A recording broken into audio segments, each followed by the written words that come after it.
All right, today we're gonna go totally through this brand new Hyundai Tucson. It's the ultimate high-level one that they make. Tell you exactly what it has. The good, the bad, and the ugly. This is a two-row, all-wheel drive SUV. It's not three-row, it's two-row, but look at the space. There's lots of room, right? Now, the owner watches all my videos, so he decided, I'm not gonna buy this thing. He's leasing it. And in Canada, they gave him a deal in US dollars. He's only paying like $295 a month on a 5-year lease. It's like 3% interest. He got a decent deal, and especially for what's under the hood, because it's got something that I'm not a big fan of. It's a 1.6 liter turbocharged. It's also a hybrid, I don't mind that, but it is a 1.6 liter little turbocharged engine hooked up with a hybrid system. Now, he is getting, in the real world, city highway, about 40 miles a gallon. Goes 500 something miles, a tank of gas. So, that's something that you might think about if you're worried about range anxiety. Now, I don't like the idea that it's a small 1.6 liter turbo gasoline engine hooked up to the hybrid system. And truthfully, the owner doesn't particularly like that idea because he watches my videos. That's why he's leasing it, and he didn't buy it. And included in that lease, he has warranties that if anything goes wrong, they gotta fix it. Now, there's one thing about a lease a lot of people don't think about. All right, in 5 years, right, you take the lease back in. Generally, dings, scratches, whatever, okay? They can hit you for that and say, well, it needs $5,000 of body work, pay up, right? With the guarantees that he's got in that 5-year lease, if he gets scratches, even if the rims get dented, they have to replace it. So, you look into that if you're gonna do a lease, because don't just say, oh, I'll get the cheapest insurance, la, la, la, la. You're gonna get scratches, you're gonna get dents, even if you're careful, right? But let's say you're thinking about buying one of these babies and you're a cheapskate like me and you want to drive this thing for 15, 20 years or more, right? Forget this setup. They also have a 2.5 liter regular gasoline engine. That is a much better setup if you want to keep it in the long term.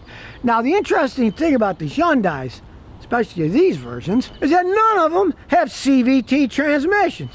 Not regular CVT, not eCVT.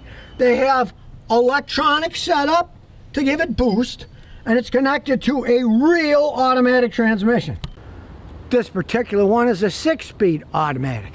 Now, if you follow Hyundais, you say, oh man, some of their transmissions are, but those were dual clutch transmissions. These are actual automatic transmissions, and they really haven't had any problems with them. Road test it and see what you think. For example, years ago, my brother-in-law bought a Korean SUV, right? Then he took it for a long trip from Texas to Canada. His back was killing him. He said, this is the most uncomfortable thing I've ever been in. And he traded it in and lost the shirt and bought a Honda SUV that he loved. So always road test a car. And let's say you're buying a used car. Of course you want to road test a used car and have a mechanic check it out. But at least look at the thing first. Now, one big advantage of this car is it's made in Korea. They just do a better job making them in Korea. And it is all-wheel drive. Hey, you live in Canada, you probably want all-wheel drive, right? And it's a hybrid with all-wheel drive. It's a very good H-track system. Now, if you are buying a car, also think what kind of gas mileage do you want, what kind of vehicle you want, because this is a hybrid, right? It's got a small engine, but it's an SUV. He's getting 30 miles a gallon city, 40 on the highway. This thing gets 52.5 miles a gallon in the city. It's a sedan. So you really need an SUV. You can fit a lot of stuff in a sedan. They cost a lot less. They get better gas mileage. They're going to last longer because they weigh less. The tires are going to last longer, right? There's less expense to pay. And in the case of this thing, it is all-wheel drive. These systems are set up. There's all computer driven, how much of the front wheels, how much of the back wheels. You get a blowout on a tire, and your other tires still maybe have half the tread on them, You really got to buy all 4 tires because it's measuring how the tires spin, how many times they go around, how much they travel, to adjust the power to them.